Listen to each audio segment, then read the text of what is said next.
He's a Oh bum. my! I Yo, like that's a Hall of Fame terrible take right there. No, it's not. It's Hall true. of Fame It's so terrible. true.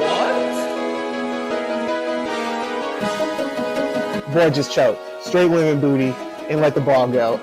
Say what again? Say what again? I dare you. I double dare you. LeBron James puts up a three. Won't go. Rebound Bosh. Back out to Allen. His three-pointer. Bang! Irving and Curry. One-on-one with Irving. Puts it up. It's good. Kyrie Irving from downtown. Oh yeah, but we'll get to explaining and debating in a second.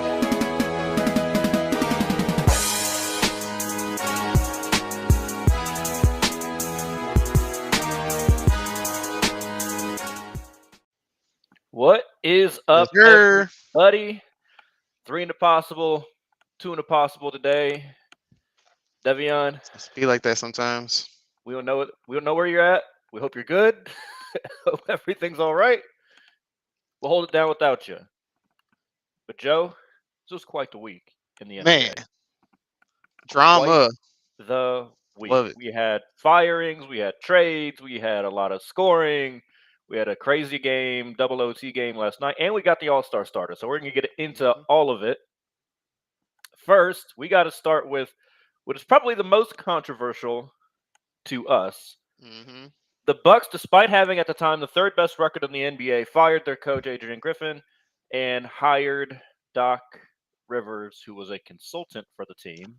It's weird. So It's weird. it's just a very weird situation. But Joe, what was your kind of immediate reaction to this news?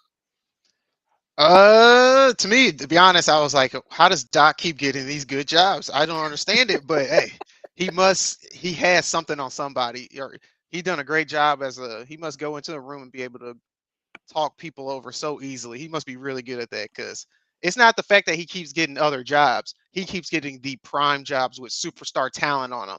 To me, yeah, exactly. And to me, he's almost at the point, like if you look at college basketball with John Calipari, got all the talent in the world, but only have one ring on his finger. I think that says a lot. Well, he has 2, but one in Kentucky. I think that says a lot. So in my opinion, I was thinking it was a weird hire, but it was one of those situations where you go, okay, no one's liking this coach. We need somebody who can, I guess, bring some stability in there right away. That's the only thing that makes sense to me, because I don't know how Doc Rivers makes them a better defensive team. He's not going to make all of a sudden make Dame play defense better. So to me, it was a move of, we need a little bit more stability. We need somebody that Giannis will actually listen to right away. Doc's the guy. Well, Giannis claims that he loved Adrian and didn't want him fired. So that's what Giannis said. I don't believe that. I don't believe that at all. Yeah. That's like LeBron James saying, I didn't want David Blatt fired. He was a good guy. Like, get out of here. I really don't get how Doc Rivers keeps ending up in these situations. It feels real slimy. Just Hell the fact yeah, that slimy. he was consulting the team, and then the coach ends up getting fired halfway through his first season, and look who's there to just walk right into the head coaching job. There's something a little off about that to me. I don't want to be too harsh, but this is so. Not gonna lie, and I understand my Heat are in the midst of a 6-game losing streak right now, so it's gonna sound crazy, but to me, as a Heat fan, when I heard this news, like, oh, that's good. That's one less team I got to worry about. Damn. That's exactly what went through my mind. I was like, okay, they'll be there. They'll have a good little seed and everything, but we bounced them out of there last year. Now that they got Doc Rivers in there, that just makes me feel like, okay. What about Giannis, though, man? I think Giannis may be the answer for that. You don't think so? You're not buying it? Embiid wasn't the answer. Chris Paul and Blake Griffin, they were never the answer. I mean, the only person that's proven to be the answer was having a combination of Paul Pierce, Kevin Garnett, Rajon Rondo, Ray Allen. Like, it took that much combined talent. Now, they do have a lot of combined talent over there, but he also had a lot of combined talent in Philly. And I think one thing about Doc is, he doesn't help you get over like the not getting across the finish line thing. That's kind of his thing too. Mm-hmm. So that's he's gonna be sweating just as much. Yeah. So if it gets down to like a game 5, a game 6, and one of these later later series, even if it's not my Heat, right? Say they're playing Boston or they're playing Philly or whoever. I just don't know that he's really the one that's going to get you across the finish line. And like you were saying, oh yeah, we need to play better defense. They're gonna, I guess, blame Adrian for that. But Right? like, what It's do you more think than was going to happen when you got rid of Drew Holiday and replaced him with a guy that hasn't played defense his entire career? Like, not that Dame was always like as bad as he is now. You know, when he was a little he's younger, bad I right think he's now. good. But like, He's I mean, right bad. now, like It's bad. it's looking real James Harden-ish. Ooh. You know, where Ooh. it's Yeah, where it's like a Olay. combination of like not a good defender to begin with, and then like just not even trying and caring at the same time. Like that's a bad combo on defense. And then you're expecting, what, you think Doc's going to change that? No. No. I don't know what they're thinking. Dame has to change that. Like that's a Dame thing. And that's not So happening. I feel bad for AJ. This is his first opportunity to be a head coach, and Got 43 games. obviously, Doc Rivers, also fellow black man out there, but Adrian was a black guy getting a good opportunity as a first head coaching. That doesn't happen very often in the NBA. Nope. That's just kind of what annoyed me, even like on a different 30 level and than 13 basketball. record. Yeah, it's like, well, what the Insane. fuck's he supposed to do? Like, what was he supposed to do to say, yeah, I deserve to have this job? Man. At least even see if I can win the finals. Unless it was just completely dysfunctional and unorganized. Like, that's the only thing I can think of where it was just so bad and unorganized where they're just like, he's not ready for this. You just think that like 30 Like, and I have no idea. 13, like, Like, you would think the record would be a little right, worse if it was, right? if it was that dysfunctional. I agree they didn't look great in the process, but again, going from Lillard to Drew was a pretty big change in philosophy, change in obviously the type of player playing point guard, right? Like that's a very big change. And you brought in a new coach who is going to obviously have some changes himself. So I really don't understand. I don't understand why they got rid of him, but whatever. I'm not gonna spend too much time getting, or Dame. I mean, Dame's the one that makes more sense to me. Dame has that much power being there for 43 games. Be like, I don't like this guy. Like, I don't know if they spent a bunch of draft capital and whatnot to get him. You know what I'm saying? So like, if he all of a sudden gets upset, does he demand out, and then it taints the team, and then him demanding out, does that lead to Giannis wanting out? Like, I think maybe that could be the A to B to C there, but again, I don't really get it. But let's talk about some of the other news that does involve my Heat. So Scary Terry Rozier traded to the Heat from Charlotte for a first-round pick in 2027 and the corpse of Kyle Lowry. So, Joe, what do you think? I love it for him. I mean, as we were just talking about Dame, if you look up Terry Rozier and you look at Dame, you can almost argue that Terry Rozier is having a better season than Dame is. He's playing less minutes. He's playing around less talent, and he's a top 20 scorer in the league right now. He's damn near a borderline all-star. I think he probably will. He might make the all-star team if he can, because the way he's been playing this year has been lights out, and he's an excellent three-point shooter. I think that's something that they need. He's also something that Miami has now, that they got somebody who can just go get their own bucket besides Jimmy Butler. I think that's huge. And Jimmy Butler's tired, you can just say Terry Rozier. He's kind of like Russell Westbrook. You know he's going to give you 110% every night. He out there going to play hard. He fits that culture perfectly. I think it's a huge benefit for them because he can shoot the three. And then in the fourth quarter, if Jimmy Butler gets tired, he can take over. And then that just takes the offensive onus off of Jimmy Butler. And he can go in the fourth quarter and lock down one of the top stars on the other team. And Terry Rozier can do what he does. I think it's a great fit for them. It's going to be interesting to see how it works with Tyler Hero, though. Tyler Hero may be a little disrespected, lose some of that shine, and you know how egos can mess up the whole team. So that's one thing I think that could hurt them, is how Tyler Hero reacts. But besides that, I think it's a great trade. Yeah, look, I mean, at the end of the day, the Heat were sitting at 28th in the NBA in scoring. Mm-hmm. Well, they were last year too, though, to the playoffs. True. I mean, and again, like, I'm not putting a ton of stock into the stats. The Heat this year have had the second most starting lineups in the NBA, and it's not really close between them and whoever's in third, right? They've had 25 different lineups. So part of the issues with the Heat has just been chemistry. Finally, like at this point, they're getting all their people back, which is kind of ironic. Is now they're in a 6-game losing streak, finally getting all their people back, but they haven't really played together much. And now you're adding in a new player that's, going to be a little more of a change to integrate into their offense and some of the defenses that Spo likes to do.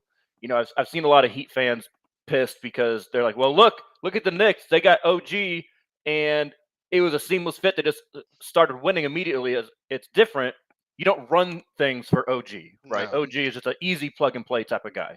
Terry, you're going to draw some stuff up for Terry. Facts. And, like you were saying, Hero's got to figure out how to kind of play with him. Jimmy, I don't think Jimmy really has a hard time playing with anybody. He's fine if other people take all the shots. As long as they got heart, he'll play with you. Yeah. So I think in the long run, it's going to be a good thing for the Heat. It's going to take a little figuring out time, I think. For the times, it'll obviously change as more time goes on, but it does make the Heat the only team with 4 20 points per game scorers on the team, which is interesting for a team that is so far down the ranks in scoring in total. But again, those averages are probably inflated because Hero played a lot of games without Jimmy. So he got to take a lot more shots, and then they're all playing games without each other, et cetera, et cetera. I think this puts the Heat solidly in with those Celtics and Bucks and Sixers and the Pacers now, depending on how you view them with Siakam. So I think they needed to make a move like this. I think it's, in a sense, it might end up being better than them having to give up as much as they would have had to give up to get Dame over the summer. You give up less, but keep more of your parts. So we'll see. We'll see if the Heat are done making moves too. That'll be interesting. Because right now, I'm starting to think they got too many cooks in the kitchen right now. Like I'm watching their games. It just feels like, like Caleb Martin last year had a great role, played a great playoffs. Now I'm just like, it feels like he's getting like 20 minutes, and it's like he doesn't really seem to be that same aggressive person. Move on. Someone would want him. Facts. Someone would want him. So maybe you kind of define role. Your Lakers might be able to use a guy like Caleb Martin, play defense, and can kind of create his own shot in a pinch. But let's talk about the historic week, Joe. This was insane. 4 different 60-point performances this week. 2 of them going for 70. Insane. On Monday, we had Cat and Embiid. Embiid dropped 70 in a win. Cat dropped 62 in a loss. And you know what's crazy, Joe? Such a Cat type of stat. What's crazy is I had a segment all prepared until Luka had to go fuck it up and drop 73 himself, because we had 3 60-plus point. I was gonna say, okay, we'll do start, sit, cut with the 60-point performances, but now he want to come in here and fuck up the numbers and shit. So I don't know how we're exactly, but I want you to grade these. I want you to rank these 1 through 4 in terms of impressiveness. So you obviously had. Ooh, that's tough. 1 through 4. Okay, I'm gonna put. Oh man, that's tough. And obviously D-Book, the other one that dropped 60. I know. I may put Devin Booker at number 1, and then I'm putting Booker 1. I'm putting Luka 2. I'm putting Embiid 3, and then I'm putting Cat 4. Like that's rough. I know Booker lost 2, but about to say the way he scores his is more impressive, I thought. And I was watching that Luka game, man. He's playing against the Hawks. They don't have no defense. And then Embiid, I'm putting Trailblazers do. No, not really. But they got Phoenix is playing. They got some length. They got some people. They got some length. They can disrupt you. But he was doing it shooting the ball, man. Like he was just shooting the ball lights out. And then Luka, like he was toying with the Hawks. Like he was making every shot too. It was impressive, but it's the Hawks. And then Embiid, I watched that game too. Popovich, it was like Popovich said, guess what, Wemby? Welcome to the NBA. There's no double teams. It was just straight up. Good luck. You going on against Embiid. Embiid was just like post him up or a jab and then just pull up and shoot right over him. It was just eating them alive. And then Cat, when I watched that, you was sitting out there trying your hardest to get that 60 points in the 4th quarter and lost the game for your team. I can't respect that. I mean, it would have been, everybody would have applauded you if you got 58, 54. We still would have talked about you. Shit, he was trying to get 70. He really was, yeah. And it cost him the game, even though because he was sitting at 58 going into the 3rd quarter or going into the 4th quarter, and just start taking terrible shots. Yeah, so if I'm gonna rank them, I'm gonna rank Luka's 1. I think Luka's was the most impressive, even though I'm not the biggest Luka fan. But that game was insane. I'm gonna go Embiid 2. I got to rank the winners before I rank the losers. That's just how my mind works. So I'm going Embiid 2, Booker 3, because like you said, so many jump shots, so many off the dribble move, like insane shot making, and then Cat, impressive. But like, god damn it, man! It was like that was such a Cat fucking Yes, it performance. was. It was such a Timberwolves performance. Like it was so. It was just everything you think about him and that franchise perfectly wrapped into one. Yep. It's just like, oh my god. And the thing that like the reason why he has to be 4 is because despite obviously he was a reason why they had built their big lead and everything. But he kind of shot them out the game. Like he went 2 of 10 in the fourth quarter when they needed him. Yes, and his coach called him out for it too. Yeah, the players even admitted like, yeah, we were really just kind of trying to feed him to get him to 70, and it's just like win the game first. And then you lost to the goddamn Hornets. That's what my man Terry Rozier had his last impact in Charlotte was spoiling Cat's 60 ball. That's hilarious.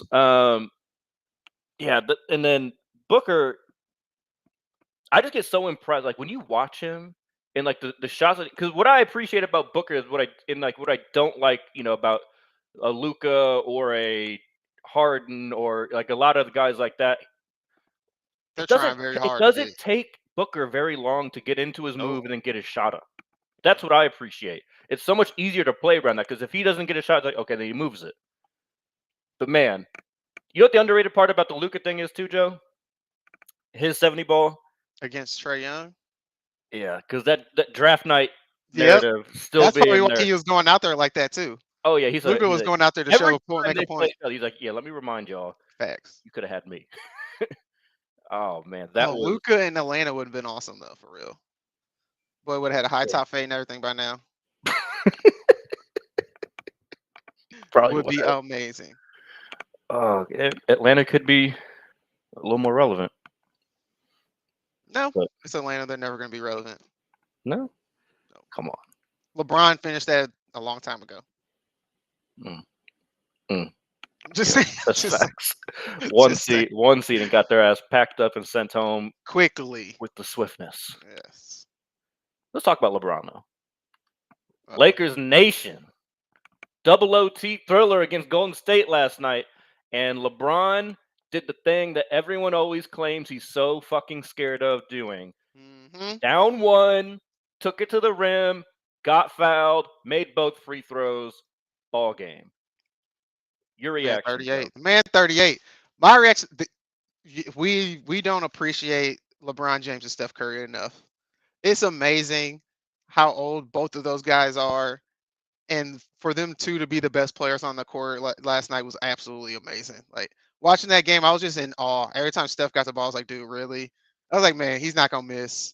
And then the dribble, like sometimes I disrespect Steph for his easy ass layups. Like I think he gets a lot of easy layups, but that turn back to make the layup to force overtime was pretty clean. Like that's a ballsy ass move, a cocky move to do at the end of the game like that. Like that was clean. And then it's just amazing how good they are. We really just got to sit back and appreciate it. Like people talk too bad about them and not appreciate them enough because it's amazing. It's absolutely amazing what I saw last night. Like I didn't care about nobody else on the court. I was waiting to see what Steph Curry and LeBron James was going to do. Like and I forgot Anthony Davis was there and he had a good game, but it didn't matter because we got to see two legends still going at it and put on a show. It was amazing.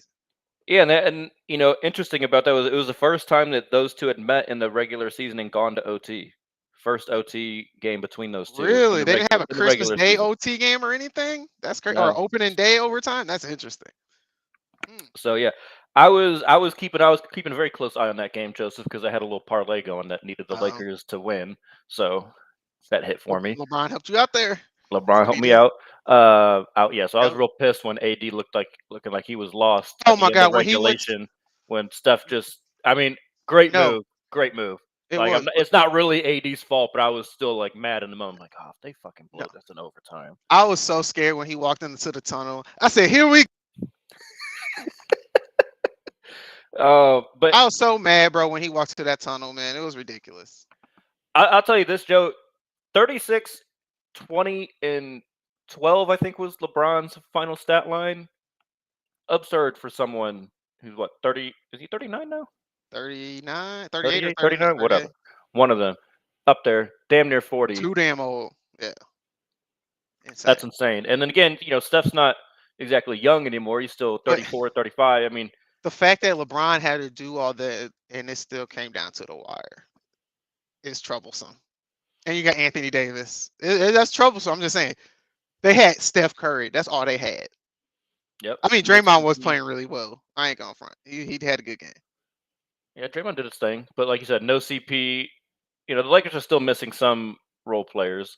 But yeah, I mean, we talked about this last week, like what's going on with the Lakers, and it's just like you never used to have to worry about the Lakers if AD showed up, and like AD has pretty much been showing up night in and night out this year, and it's not mattering. Yeah, that's troubling. Rough. But I want to focus on the like that game last night was just cinema. I mean, that like if you're a basketball fan, doesn't really matter if you're more of a casual fan or if you're like a sicko that likes to watch every single game that's out there. Like that is just pure basketball. Like, I still love watching Golden State play basketball. Like they play a beautiful brand of basketball, and then LeBron's greatness is just like you said. We need to people need to cherish these moments. He's not going to be playing that much longer. He threw a pass. He was posted up at the far corner, like towards the arc of the top of the arc, and he had his back posted up, and Vanderbilt was in the paint, and he threw a behind the back bounce pass in the second. You saw that, dude? I was like, oh my god! And it was just a pass, but I was so glad Vanderbilt made it. But the pass was amazing, bro. That was crazy. It was amazing. It was great. I was like, oh, LeBron, and it was just a pass. Leave us. That's how you know how great he is. Keep playing, man. But yeah, you know what? The more I think about it too, like that little kind of weakish that they sat him down with whatever foot soreness or whatever. I feel like that should be a good routine for the Lakers throughout the season. Like if we get to maybe end of February, maybe do something similar. Depending on like how they're fighting for seeding and everything as we get towards the end of the year. Like I think they need to mix some of that kind of like maintenance period in for him because he's come back and looked really, really fresh. He's looked really good. Yeah, he has. Yeah. And I think, and he's older, so he has that exemption. He can use that. Mm-hmm. He can sit and rest without taking penalty. Yeah, I think there is something with his foot too. So I don't even know if they would need to, trick the system or whatever. But let's talk about let's talk about something else related to LeBron. Kind of all-star starters are announced. LeBron now has made the All-Star game 20 times, which is the most ever. So shout out to LeBron again. Mm-hmm. So we don't know the reserves yet, but we got the starters. So in the West, we got LeBron, Luka, SGA, Jokic, and KD. In the East, we got Giannis, Embiid, Halliburton, Dame, and Tatum. So did anyone get snubbed? I think so. I think Anthony Davis got snubbed.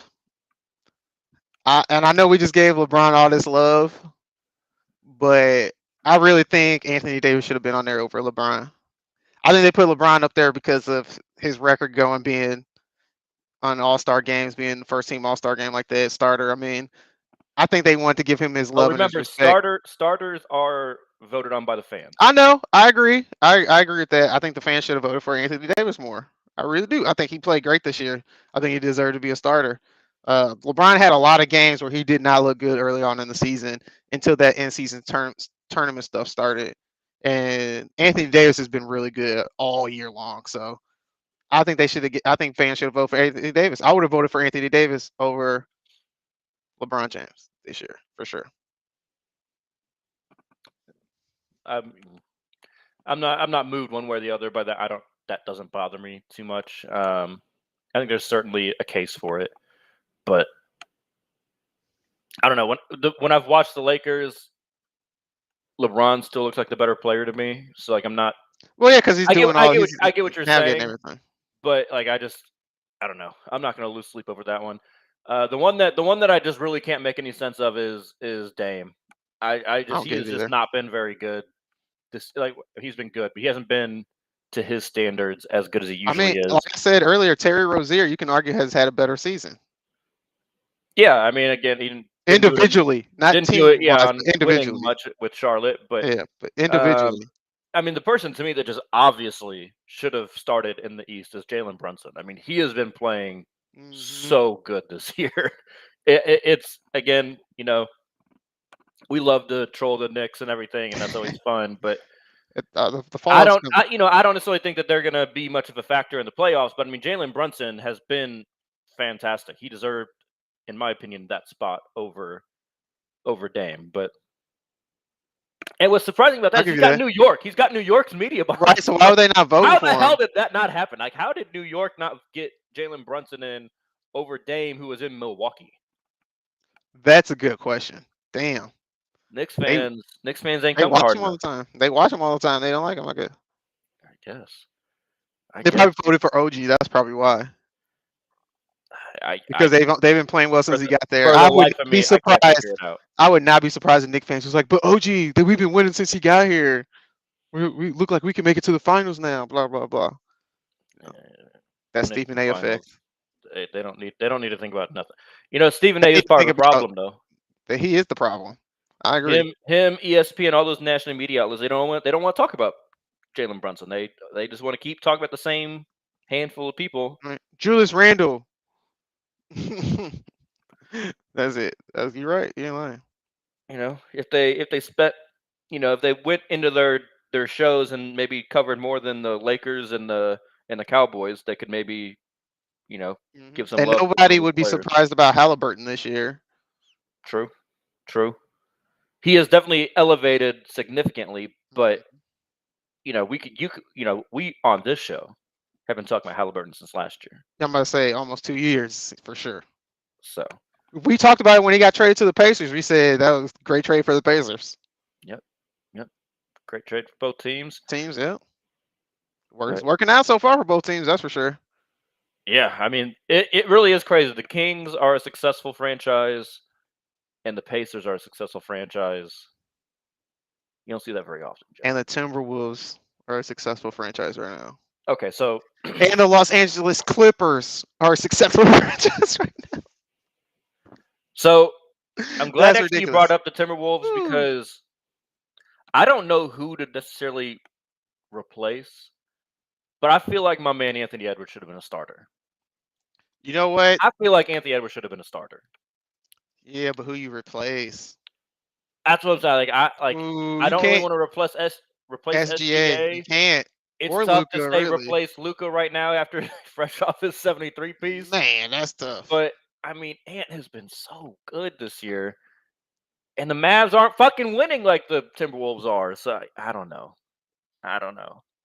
And you can't tell me like, oh well, look who's like his help. You know what? A lot of people are going to say that and Rudy goddamn Gobert. But I've already heard a lot of NBA media pundits say that that they're playing well because of their defense. They're giving it to Rudy Gobert and Karl-Anthony Towns' defense. I've heard them say that multiple times. So like Anthony Edwards is playing well, but it's all because of that defense first. I'm just saying what I've heard on NBA radio and other NBA people talking about it. We keep talking about Rudy Gobert. All right, take Anthony Edwards off there. See if they score enough points with that. Exactly. Yeah. Again, I don't really know who to replace there. Maybe he replaces LeBron. I don't know. Yeah. I don't know. I just feel like I needed to say that because as the one person on the show that said before the year that he would be a top 10 player, I feel like I need to put it in there. You did say that. I disagreed, and I was like, no, because Karl-Anthony Towns and Rudy Gobert are there. See, they're gonna fuck it up. Yep. Now we'll see how the season finishes. We'll see how the season finishes because like that game, honestly, that 60-piece game feels like it could be a turning point. Oh no, yeah. Cat could be like, Cat could go back and be like, see, I told you I should have been the number one option.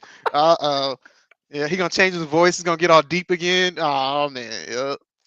Well, and just the fact that they found a way to lose that game too is just like pathetic. I know Anthony Towns was pissed. I know Anthony Edwards was pissed in the locker room after a game like that.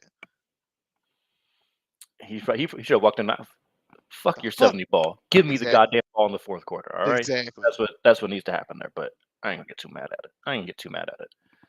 All right, Joe. Shorter show today, but you know how we end our show. We choose love. We choose violence. Ooh. What you got? Ooh. You know what? I don't usually do this. I'm gonna give love to the NFL. Okay. They done hired 4 black head coaches already in this head coaching cycle. That's absolutely amazing to me. Last year it was 1 Mike and 5. Daniels. It was Mike Daniels.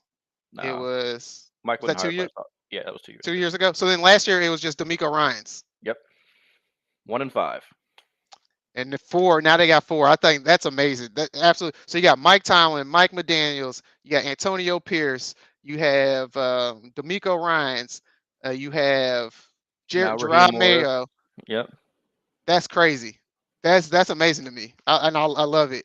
And if you actually look at the in the NFC and the AFC championships, if you look up in the front office, they got black GMs, black executives, black VPs of communication. So it's awesome to see the feature of black people everywhere in the NFL, which you usually don't get to see. And then Lamar Jackson gonna win tonight, so then you're gonna get to see a dark-skinned black quarterback finally win a Super Bowl. I can't wait for that. You know, they already say he's not quarterbacky enough, so I want to give love to Lamar Jackson too when he proves all the doubters wrong, and it's gonna be even better when he does it against Pat Mahomes. Joe, let me ask you about this question, this comparison that I've seen. I feel like on social media for a while now, but I feel like it's getting a little louder this week because of the opportunity for Lamar to go to the finals or the Super Bowl. Thing in basketball.